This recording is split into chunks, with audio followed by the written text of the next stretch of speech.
இணைப்பில் மூத்த பத்திரிகையாளர் பிரியன் இருக்கிறார். வணக்கம் சார். அண்ணாமலை அவரோட கருத்தை நீங்க எப்படி பாக்குறீங்க?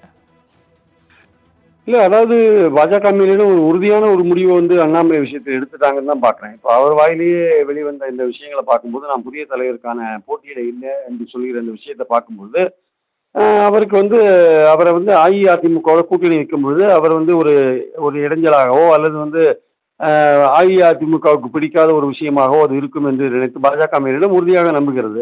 ஸோ அதனால அவர் விலக சொன்னாங்கன்ற பேச்சு கடந்த 2, 3 வாரங்களாக இருந்து வந்தது. இவர் அண்ணாமலை அவர்கள் மேக்சிமம் ட்ரை பண்ணி பார்த்தாரு. அஇஅதிமுகவோட கூட்டணி வைக்க வேண்டாம் என்று பல டேட்டாக்களை எல்லாம் கொடுத்து விட்டு வந்தார். பழனிசாமிக்கு செல்வாக்கு குறைந்து விட்டது என்றெல்லாம் டேட்டா கொடுத்து விட்டு வந்தார். அந்த டேட்டாவெல்லாம் தூக்கி ஒரு ஓரமாக வைத்துவிட்டு, நீங்கள் ஏற்கனவே பார்லிமெண்ட் எலெக்ஷனுக்கு முன்னாடி டேட்டா கொடுத்தீங்க. அந்த டேட்டா படி நம்ம தனியா போனோம். நம்ம ஒரு இடத்துல கூட வெற்றி பெறல.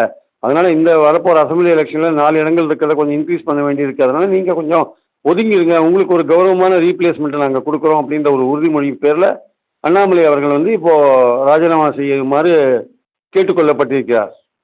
அதோட விளைவு தான் இப்போ ஒரு புது போட்டியில் அவர் இருக்கிறதுக்கான வாய்ப்புகள் இல்லை. அதை அவரே வெளிப்படுத்தியிருக்கிறார். ஒதுங்குங்க அப்படின்னு சொன்னாங்கன்னா யாருக்கு பிளஸ் யாருக்கு மைனஸ்?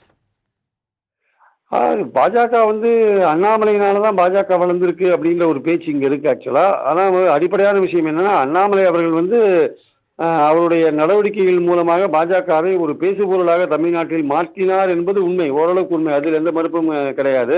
கட்சி வளர்ந்துருக்கா அப்படின்னா அது வரப்போற அசெம்பிளி தேர்தலில் தான் தெரியும். போன வாட்டி அவங்க 11% ஓட்டு வாங்கிறதா சொல்றாங்க. பட் ஆனால் அதில் ஒரு வித்தியாசம் இருக்கு. அவங்க 19ல 5 இடங்கள்ல போட்டி போட்டு 5.2% வாங்கினாங்க. அதே சமயம் 24ல 22 இடங்கள்ல போட்டி போட்டு 11% வாங்கினாங்க. எந்த தொகுதியிலையுமே வெற்றி பெற அளவுக்கு அவங்களுக்கு வாக்குகள் இல்லைன்றதான் உண்மை. அதிக தொகுதிகளில் போட்டி போட்டதுனால 11% வாங்கினாங்க.